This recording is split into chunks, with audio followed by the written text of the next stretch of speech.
Kuwait में US fighter jet crash होने का एक नया वीडियो सामने आया। युद्ध के दौरान ये यूएस जेट मार गिराया गया है। आप देखिए ये ताजा वीडियो जो है वो सामने अब आया है, यानी फाइटर जेट किस तरह से क्रैश हुआ, युद्ध के दौरान इसे मार गिराया गया। ये आप देखिए कैसे ये आग का गोला बन के नीचे गिरता हुआ नजर आ रहा है। इसको मार गिराया गया है। हालांकि दोनों यूएस पायलट जो हैं वो सेफ बताए जा रहे हैं।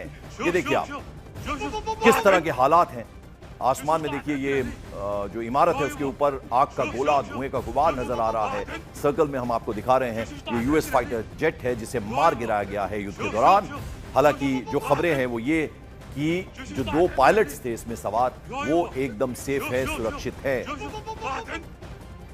देखिए लोग जो वहां वीडियो बना रहे हैं उनकी आवाजें भी साफ सुनी जा सकती हैं। ये आप देखिए किस तरह से इस जेट को मार गिराया गया।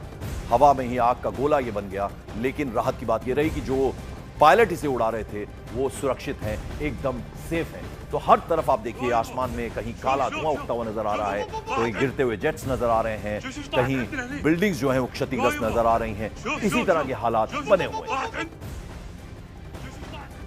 और ईरान इस वक्त दुश्मनों से घिरा हुआ है। सवाल यह है कि ऐसे मौकों पर उसके दोस्त कहां हैं। अली खामनेई की हत्या ने पूरी दुनिया में जैसे कोहराम मचा दिया। सब ये जानना चाहते हैं कि अब ईरान का आखिर होगा तो क्या होगा।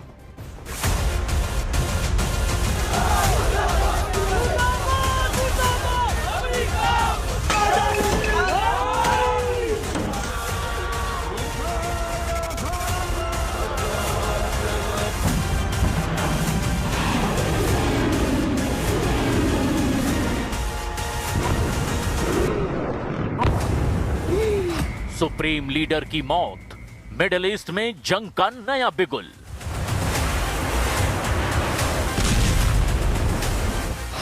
सदमे में शिया मुस्लिम वर्ल्ड, अमेरिका और इजराइल के खिलाफ जिहाद।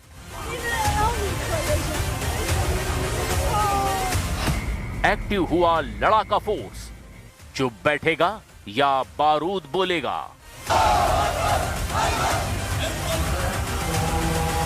मध्य पूर्व की सियासत में एक ऐसा धमाका हुआ है जिसकी गूंज सरहदों से बहुत आगे तक सुनाई दे रही है।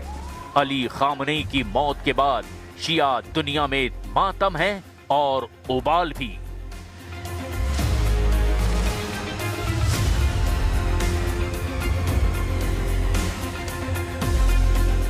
सवाल ये है कि क्या ये सिर्फ एक नेता का अंत है या बदले की नई इबारत की शुरुआत है।